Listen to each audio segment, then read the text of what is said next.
ଏବେ ମୁଁ ମାମୁଁ ଘରକୁ ଆସିଛି ତ ମାମୁଁ ଘରେ ଗୋଟେ ପିଲାଙ୍କୁ ପାଇଛି। ତୋ ନାଁ କ'ଣ?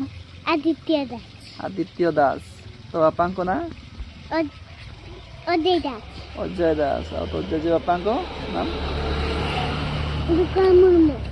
ଆଚ୍ଛା, ୟାଙ୍କର ଜେଜେ ବାପାଙ୍କ ନାଁ ହେଲା ବିକ୍ରମ ମୁର୍ମୁ, ବାପାଙ୍କ ନାଁ ଅଜୟ ଦାସ। ଆଉ ମାଆଙ୍କ ନାଁ କ'ଣ? ମୋ ମା ହଁ, ସିଂହ ଦାସ। ସିଂହ ଦାସ।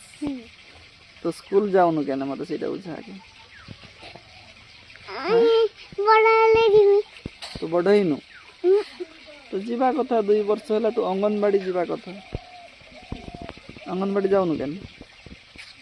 ମା ମତେ ଏକଲା ଗାଇଦବ। ଓହୋ, ମା ମତେ ଏକଲା ଗାଳି ଦବ। ତୁ ଯିବୁ ନା, ଅଙ୍ଗନବାଡ଼ି ତ ଏଠି ପାଖରେ ଅଛି। ଯିବୁ ହେଲା ୟା ପରେ ହେଲା। ବାଇ ବାଇ କରିଦେ। ବାଇ ବାଇ।